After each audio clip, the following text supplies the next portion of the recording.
Bonjour mes amis, j'espère que vous allez bien. Nouvelle vidéo Reaction Thriller et cette fois je vais vous donner mon avis sur la toute nouvelle bande-annonce du nouveau The Crow qui va sortir dans quelques mois.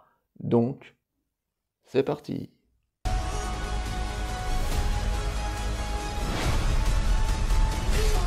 You have no idea what hell awaits you. No, I do.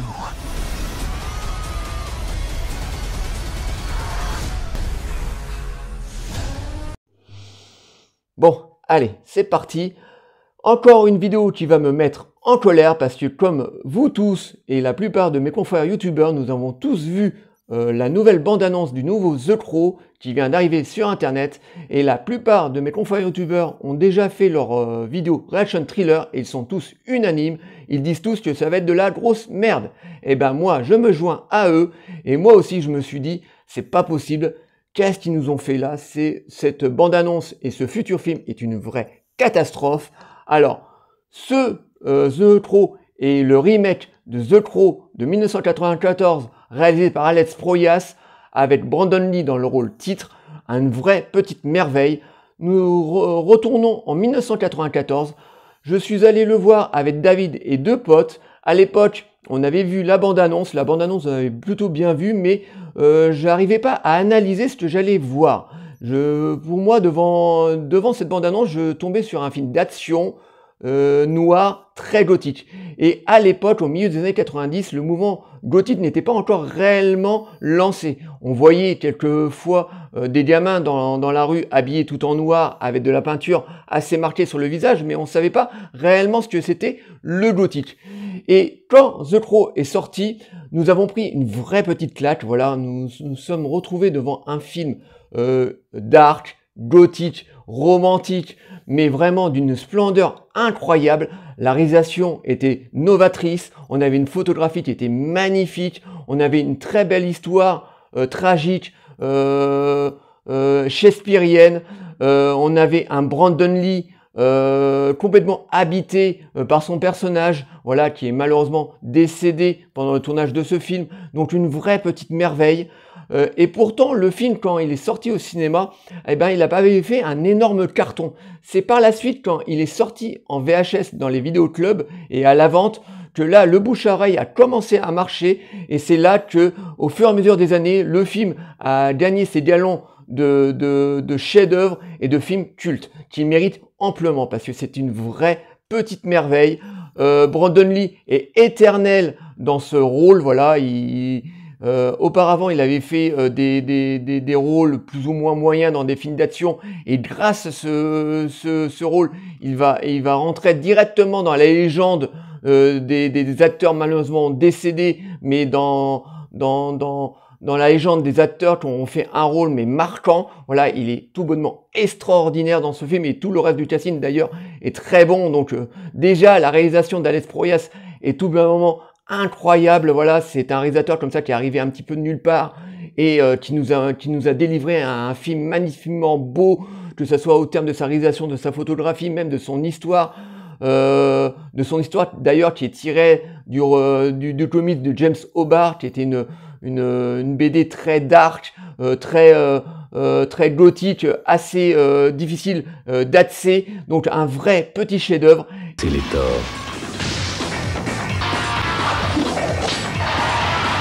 Et là, bon, ils ont décidé d'en faire un remake, en plus un remake. Franchement, les mecs, ils ont vraiment pas de toupet, ils vont vraiment très loin.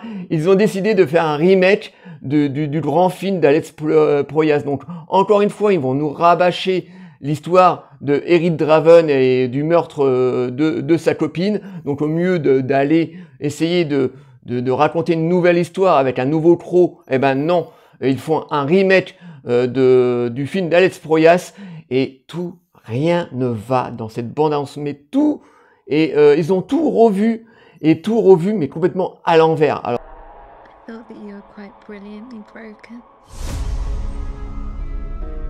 Alors déjà au niveau de la réalisation a l'air d'être tout pété, voilà, une réalisation toute classique, on a l'impression d'avoir une production Netflix avec une photographie très éclairée, une photographie dégueulasse. La réalisation, franchement, a l'air vraiment, vraiment pas belle.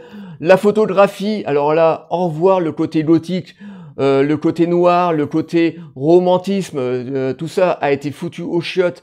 On a une espèce de photographie à la John Wick, avec énormément de couleurs, on a beaucoup de néons. Bon, bien entendu, ça se passe un tout petit peu la nuit, mais on a beaucoup de scènes dans cette bande-annonce qui se passent la journée. Et pour moi, The Crow, c'est essentiellement la nuit. La nuit, ce qui a été le cas dans le premier The Crow, mais I shouldn't have seen any of it. aussi le cas dans The Crow, La Cité des Anges, qui a été réalisé quelques années après par Tim Pomper. Une suite que j'aime énormément. Je trouve que Tim Pomper, pour le coup, avait réussi son film. Bon, il n'arrivait pas à la maestria d'Alice Powers, mais Tim Pomper, au moins, lui, il avait respecté l'univers qu'avait mis sur place, sur pied, James Hobart dans ses BD. Voilà, avait gardé le côté gothique. Et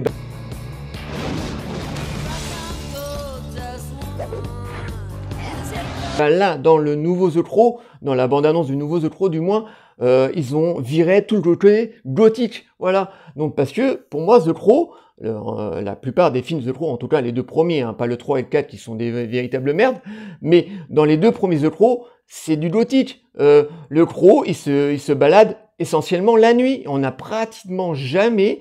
même jamais pas du tout même, que ce soit dans le premier ou dans le deuxième, on n'a pas une scène qui se passe de jour. Et là, dans cette bande-annonce, les premières scènes, on voit des personnages qui se travaillent la journée. Donc le côté gothique, au chiottes, ils ont complètement zappé le côté gothique. Donc on a une photographie très éclairée, donc avec des néons, etc. Quand j'ai vu cette bande-annonce, je me suis dit, je suis pas dans un The Crow, là, je suis dans un John Wick. Donc la réalisation est photographique complètement à l'ouest, on a vraiment l'impression d'avoir une production Netflix.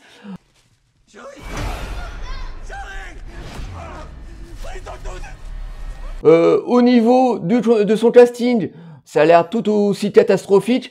Bill Skarsgård dans le rôle du The Crow, bon, dans un côté, moi c'est pas contre l'acteur que j'en ai, parce que il a une tête assez particulière. Bill Skarsgård, il a une tête adulte, enfant, voilà, un visage assez particulier. Il avait déjà fait du bon travail dans les deux nouvelles adaptations de ça, où il jouait le rôle de Gripsou. Je trouvais qu'il avait un visage assez terrifiant et maquillé en clown, ça lui allait plutôt bien. Il lui a apporté quand même un côté assez terrifiant, assez intéressant pour moi. Et là, dans le rôle du Crow, pourquoi pas Bill Skarsgård? Mais là, ce qui est plus choquant, c'est l'aspect qu'ils lui ont donné. Ils lui ont donné un espèce d'aspect de punk à chien, cheveux courts, tatoué de partout. On a l'impression d'avoir le Joker de Jared Leto dans Suicide Squad. Donc une coupe de cheveux improbable. Un espèce de maquillage à tout dégueulasse qui part un peu dans tous les sens. Il est bodybuildé à mort, parce que dans les deux premiers The Crow, par exemple, si on reprend le The Crow de Brandon Lee, Brandon Lee était très fin, bon, il était sec et assez athlétique, mais il était plutôt fin. Il avait un style un petit peu androgyne. À la fois, il avait l'aspect d'un Jim Morrison, comme ça, d'une beauté naturelle à Jim Morrison, mais en même temps, il avait un petit côté androgyne, un petit peu à la David Bowie, donc c'était un mélange un petit peu des deux. Et c'était plus un fantôme comme ça qui allait arpenter les rues pour aller tuer ses assassins. Là, on a droit à un espèce de grand mec, bodybuildé, torse nu, avec des tatouages partout, une coupe de cheveux qui ressemble plus à un espèce de rappeur, punk à chien, drogué jusqu'au bout des ongles. Donc un The Crow complètement improbable, qui est à 100 000 lieues du The Crow de Brandon Lee ou même de Vincent Perez. Donc un The Crow vraiment dégueulasse, hein. Vraiment, son aspect est totalement dégueulasse. I'm gonna kill them. Bon, Bill Skarsgård a l'air d'y croire, voilà, il a l'air d'y aller à fond. Ensuite, on voit des scènes donc qui se passent le jour, mais aussi la nuit, mais éclairées donc par ces lumières. Donc on a énormément de couleurs, du jaune, du rose, du jaune, du vert, enfin bon bref. On a une photographie très éclairée, ce qui est complètement ce qui n'était pas le cas dans les films The Crow qu'on avait eu auparavant. On a des espèces d'ennemis voilà, dans la balance, on a l'impression qu'on a des ennemis qui ont l'air d'avoir le même pouvoir que du Crow, ce qui est complètement nouveau, ça, de nouveau. Enfin bon bref, à un moment on voit le méchant qui a des espèces de yeux rouges, donc je sais pas s'il a des pouvoirs, enfin bon, bref. Qu'est-ce que je pourrais dire d'autre?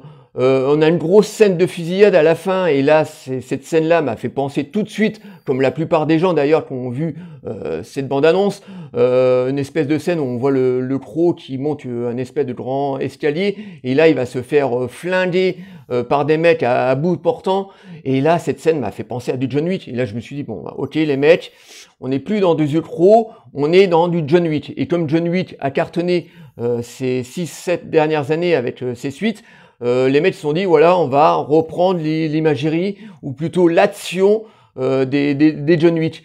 Et là, on a une scène complètement probable où le The Crow se fait flinguer, et on a des grosses scènes gore. Alors oui, on a 2-3 scènes gore assez violentes et assez sanglantes, mais on est totalement dans de l'action à la John Wick.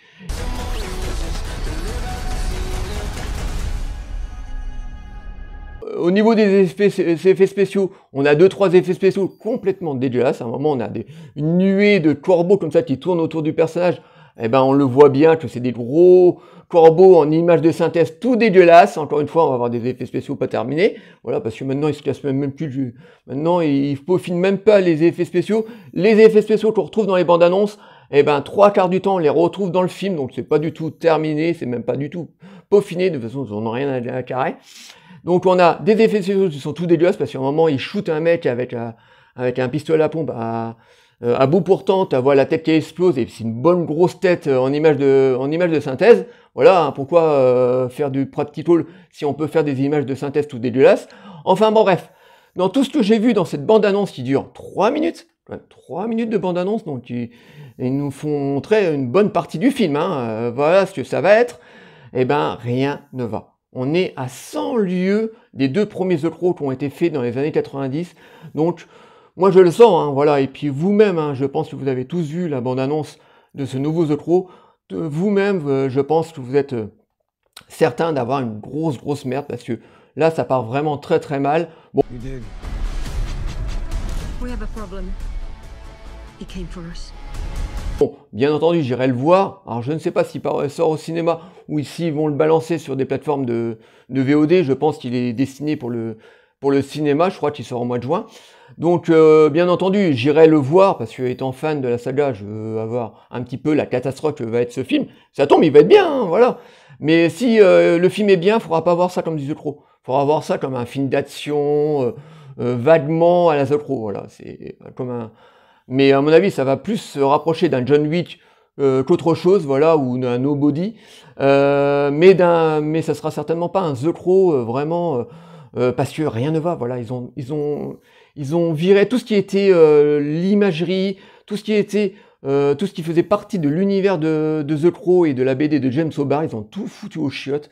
Ils ont voulu faire les petits malins en disant, ouais, on va pas refaire de ce qui a déjà été fait, on va faire des trucs nouveaux, pour essayer d'attirer, c'est toujours pour la même raison, pour attirer un nouveau public, voilà, des petits genoux de 25 ans, je ne sais même pas s'ils vont être intéressés par ce film, mais enfin bon bref, pour attirer un nouveau public, eh ben ils prennent tous les éléments de films qui ont été faits ces dernières années, au niveau film d'action, au niveau film super-héroïque, parce que même dans cette bande-annonce, j'ai trouvé qu'il y avait des côtés super-héroïques.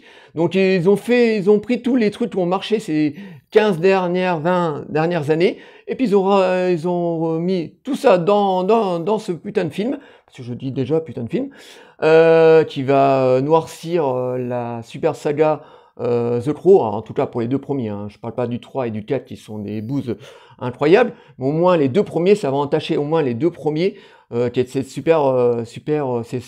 super films. Donc, moi je le sens très mal, je pense que vous, de votre côté, c'est pareil, hein. Je pense que vous le sentez très mal, je pense qu'il y a très peu de gens qui sont hypés par cette bande-annonce. Donc on verra ce que ça va donner. Malheureusement pour moi, ça va être une médium bouse. Hein. Voilà, c'est pas possible. En voyant cette bande-annonce, tu peux pas te dire que ça va être un bon film. C'est pas possible. Il y a trop d'éléments qui manquent. Ils ont vraiment trop changé l'ADN de cette saga. Et moi, ça m'attriste énormément parce que c'est encore une saga qui est en train de torpiller Hollywood. Parce que, comme je vous le dis souvent dans mes vidéos, ces vieilles sagas, bah, Hollywood, ils n'en ont plus rien à foutre. Tout ce qu'ils veulent, c'est se faire du fric avec de l'ancien, parce qu'ils savent qu'ils vont gagner quand même un peu de pognon. Et ça, c'est vraiment malheureux. Parce que nous, je ne sais pas ce qu'on nous leur a fait, nous, les 40-50-naires, mais ils nous crachent à la gueule en permanence en torpillant les films qu'on a adorés.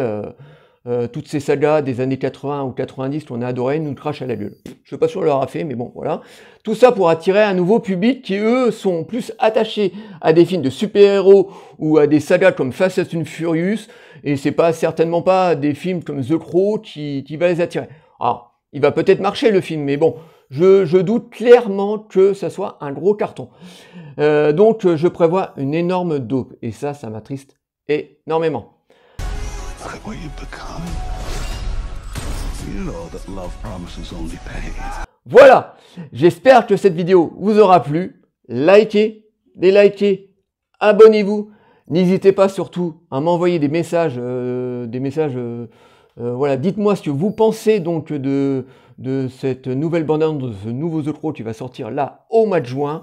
N'hésitez pas à me le dire, je vous répondrai toujours avec plaisir. Et moi, je vous dis à très bientôt. Ciao les amis.